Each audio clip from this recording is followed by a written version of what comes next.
Hi there, everyone. I have tonight because I'm using the PC. The comments have just started to come through. Hi, Sally, Sky, Mark, and Cara. I hope you're both okay. Diane, Edwin, and anyone else who is watching. There's a few things I'm going to talk about tonight. One of the first things is justice for our boys. Hi Louise, everyone. I can't see everyone who's commenting at the moment because, like I said at the beginning, I am using my PC. One of the things I want to talk about is our boys' case. The last time, which was about 4 weeks ago when I spoke about Josh, Harry and George, was to do with the Attorney General's letter that the MP wrote on the 1st of August to Geoffrey Cox, the Attorney General. Again, Geoffrey Cox, to date, has not responded to the letter from our MP, Nick Hurd, which has four key elements in it to a retrial on the murders of Josh, Harry and George. So to date, he hasn't answered and feels it's okay to ignore us families. Then on Saturday, when I was up in London with the Yellow Vest, another letter came. Well, in fact, he emailed it to our solicitor, which is from, I don't know if you can see this, it looks a bit blurry, but it's from the coroner. Now, we've been asking the coroner for an inquest on Josh, Harry and George because we knew by having that inquest that we could fight it there, because a coroner's court can be like a proper court, so you can call witnesses and things like that. And as you know, Shinye Inyama, who was suspended as a coroner, and I'll give you some of the reasons in a moment that he was suspended, which I have here. He was suspended as a coroner, but he came back in late September. He didn't go into the coroner's court at the end of September when he came back. It was quite a few weeks after before he started going into court again. But what he did in October 2018, he went in to one of the rooms where our boy's file was, and he took our boy's file and then he wrote to us and said we wasn't having an inquest. Now, prior to that, the coroner that was dealing with the Pret a Manger case was the coroner who was going to give our boys an inquest and who was in the process of writing us a letter. Then the corrupt coroner comes back off suspension, Shinye Inyama, and took our boy's file and said we wasn't having an inquest. Well, since then, we've written to him, or our solicitor has, a few times. Each time he has knocked back, and thank you, Glenn, thank you. We'll have to make sure it does. So, Shinye Inyama kept knocking back the solicitor's letters and still stating that we was not going to have an inquest into the murders of our boys, Josh, Harry and George. So, after the MP, Nick Hurd, wrote this letter to the Attorney General, our solicitor then wrote another letter to Shinye Inyama requesting an inquest into the murder of our boys. Shinye Inyama was also sent a copy of the letter that was sent to the Attorney General. This is Shinye Inyama's response. Thank you for your, thank you for your 23rd of September 2019 letter, the contents of which I have carefully noted, along with the attached copy letter from Nick Hurd, MP, to the Attorney General. My response should be read in conjunction with my 6th of September 2019 email to you. This is what the coroner states. I do not think the letter and attachment changes my position in any way. Now let's go back to Nick Hurd's letter, which I did read about 4 weeks ago. There is 4 elements to this letter, which shows that our boys should have a retrial. Number 1, I will read again.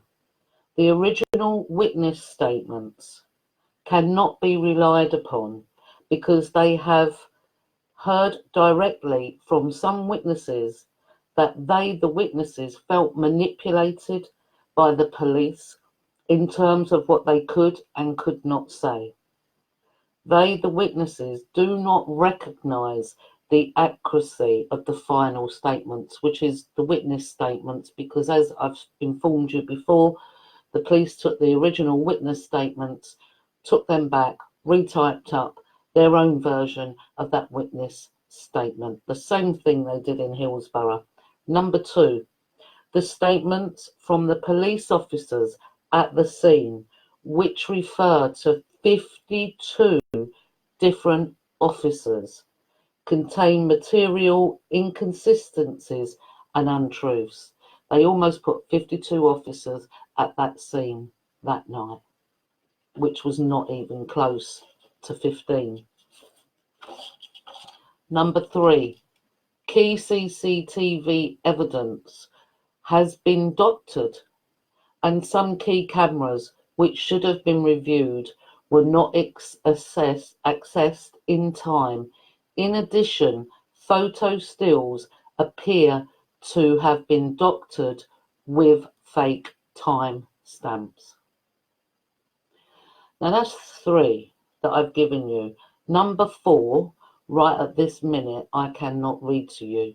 But number 4 is, if 1, 2, and 3 isn't bad enough, wait till you hear what number 4 is. I can't read it to you at this moment in time, but I can tell you, the British people, that you will hear what number 4 is. Our boys are entitled to hear that be said. We're entitled, and you, the British public, are entitled to hear number 4. Because as I've said all along, what happened to our boys, is not an isolated case, and it's still going on now. I also want to add that Nick Hurd also writes here,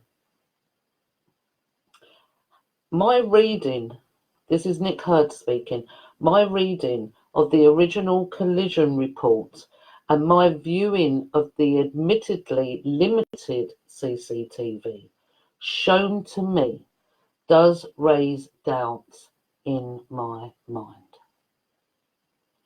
Now, so why the coroner would then write on Saturday that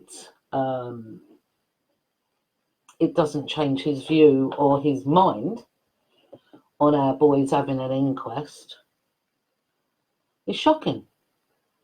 He also then says this. I do not think the letter and attachment changes my position in any way. I have constantly asked you to pass on any evidence you consider new to the police to scrutinise. That's what he's telling us to do.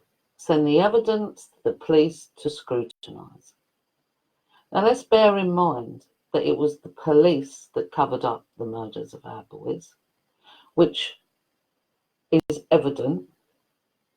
The MP has seen it. The police know it. We've informed the coroner enough times, yet he's telling us to send the evidence to the police. let alone the fact that the police already have the evidence of what they did. Shinye Inyama. So that's what he tells us to do. Send the evidence to the police. He also puts, as ever, I can confirm that the inquest can only be resumed if there is sufficient reason to do so, which we've given to him now on 3 occasions. This is the 3rd letter that we have sent to him, backed up by evidence of a retrial from Nick Hurd. Now, just to state, when after Nick Hurd wrote this letter on the 1st of August, within 6 days, Nick Hurd, after this letter being sent off, stood down as our MP, was sent to the Northern Ireland office, was removed as Minister for Policing. And Nick Hurd used to answer my emails since this letter, since he has stood down, because he's still meant to be the MP up to a general election, and is now not responding to any of my emails since he has sent that. So who has spoken and frightened off our MP Nick Hurd? Because that's what you've done. So we will continue. That doesn't put us off. But these are the type of things they do to families. Keep closing the door in the hope that you stop and you think you're not going to get anywhere. The same thing they've been doing to everyone with regards to Brexit, isn't it? It's the same thing, you know. But we will continue. It won't stop us. And just to say about Shinye Inyama, the amount of complaints he had, and that's why he was on suspension. He was holding inquests out of hours in secret courts. He was sending bullying messages, homophobic messages to colleagues, including sexual messages. He had numerous, you can look him up online yourself. I always say research yourself, Shinye Inyama. Research him yourself, see the amount of complaints, see the amount of people, including councillors, who asked for his resignation. And it never happened. When they suspended him on full pay of £120,000 a year, which is taxpayers' money. And I don't want to pay for someone like that. But this is what they do. We're paying them to do what they want to us, and everyone else. The next thing I'm going to discuss now, I just wanted to let you know that, when I'm not on the streets, all we mainly do is investigation into our children's murders, and keep researching and finding out new things, horrifying things. Not only was that an act of terror that night, there's a darker, deeper element to this. And I can promise you, to the British people, you will see what happened. I will make sure of that. One way or another, you will see what happened to Josh, Harry and George, and you will know what type of country we live in, because they're not here to protect us. They're not here to protect our children. They don't give a damn. We're just like a herd of cattle to them. That's all we are. And I'm going to show you something else now. Yellow vests. Now, I'll just say, on Saturday, this is the tactics. It's all psychological warfare. And we have to be smarter than them. So if something doesn't work, you have to be tactical. So a lot of things the yellow vests do is tactical, i.e. changing the British flags to the yellow flags. It's tactical. And when we did that, people started listening to us instead of calling us racist or fascist.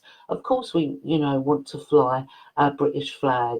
We're proud of that as people, of what we are. And everyone should be proud of what they are. Everyone. We're not proud of the British Empire. We're not proud of our establishment. But we're proud of who we are. But in a psychological warfare, if something isn't working, you have to think tactically and change it. Now that worked, but what I will say is now what we're up against is the lying, yet again, police. Now on Saturday, we were standing and went and supported the Hong Kong protesters that formed a human chain on Tower Bridge. I did do a live feed that, fascist book are curbing people from sharing. So we went and stood with them and we spoke to quite a few of the Hong Kong people, really nice people, standing there for democracy. And then they've got that thing they're talking about the masks and everything else. And they are suffering brutality now in China, the Hong Kong people, the same as what they are in France. But what I will tell you is this. They knew and they pre-programmed the yellow vests to come. And I think I know how they did that. And just to show you, in this magazine, I have showed some people before, but for anyone who hasn't seen it, this is The Economist 2017. And it's important to tell you these things, and maybe some people can start recognizing things on their own. Some people are going to know already about predictive programming. Those that are really aware and awake will get what I'm saying here. So in 2017, The Economist had this on their front cover. See this one here? Sorry, this one, let's do it here. This one is this.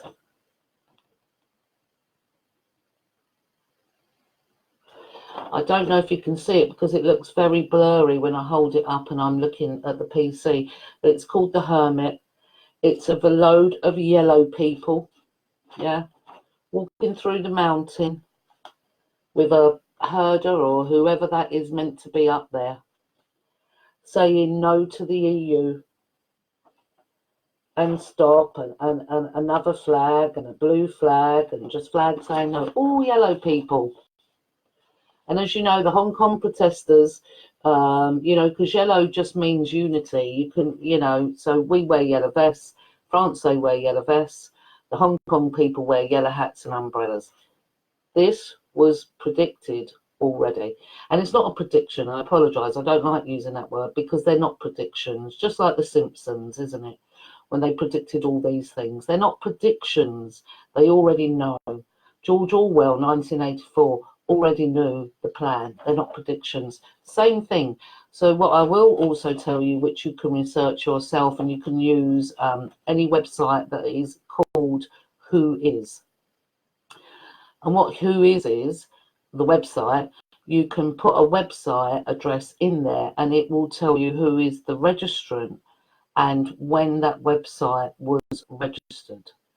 And the Jean, I can't say it properly, I'm sorry,